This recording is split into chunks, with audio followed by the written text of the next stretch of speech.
How's everyone doing? Doing pretty good. Good. Good. Good. I feel like I'm Three. a 3.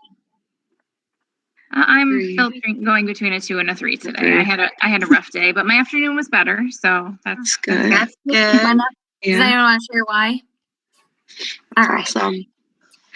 All right. So we have our norms up. Is everyone still okay with these?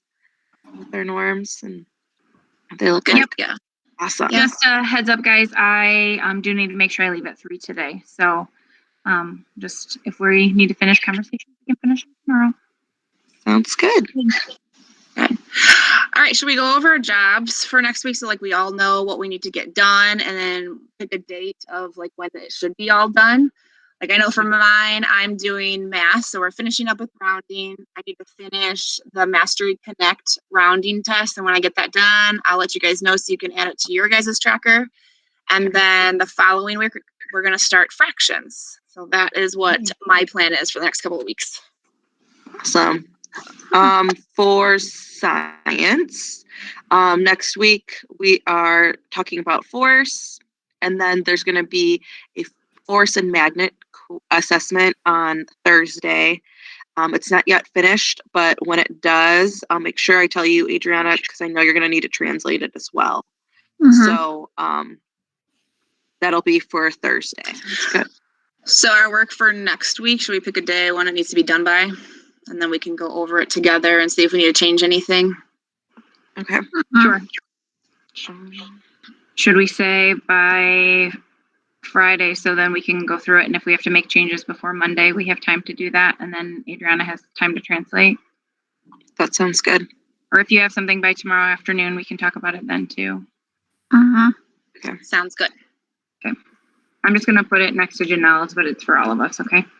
Okay. Sounds good. That'll give me enough time to modify it too, so perfect. Okay, awesome. Right, so the description are describing historical events, scientific ideas, steps in a procedure, using words to show the sequence and cause and effect. And I know I did some compare and contrast things when I was looking up the standard. That was what lots of the teacher blogs and things were talking about doing as well. And I think when you go back to the standard in Mastery Connect, it kind of talks about relationships. And so I think comparing and contrasting different scientific ideas, like even ants and bees, I know that was one, like they're having to learn about each of them to be able to use that language to talk about it. So how's it been going, and what do we think? I think it's going pretty well. For some of my friends, they're having a hard time like reading it, and then they are able to answer the questions, but the highlighting part and finding the evidence in it is somewhat difficult for some of them. Yes, for me, for my kids, the highlighting part has been difficult. What I've been doing is I've been printing them off for them so that like having it hands-on helps them, and like grabbing like a red crayon and a yellow crayon, that helps them a lot. But I agree with you, Sam. My kids are also having trouble with that. Kids are having an easier time with showing sequencing and knowing like those time clue words like first, next, after, last. Like it's those ones are easier versus like the compare and contrast ones where you're using like those keywords like both or difference. Like finding those keywords and comparing and contrasting them are way harder for my kids to do.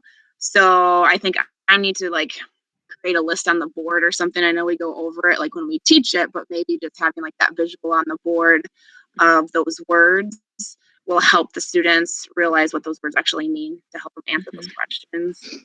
One of the things I thought about doing, so with the historical text, it talks about doing cause and effect, and then also talked about like the sequence with the timeline. So if I try to find some articles in Pebble Go, I know that will help with the Spanish component as well.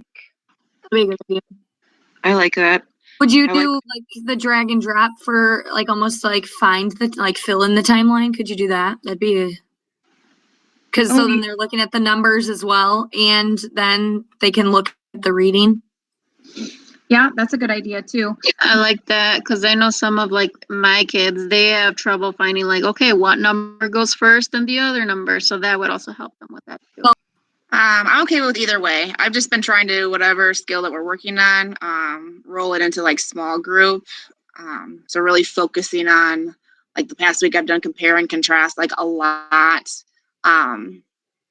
So for me, it's either way, whatever we want to do, whatever makes sense. Okay, so the first thing for math, we're going to be building the 3 different types of bridges and going over rounding at the same time.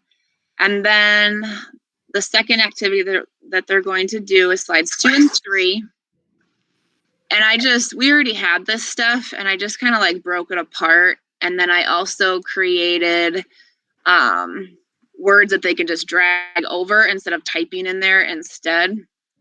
So I figured during math, they could do where they watch the video and it's just vocabulary. So they figure out those 2 slides. Are we actually 3:01? Are we good?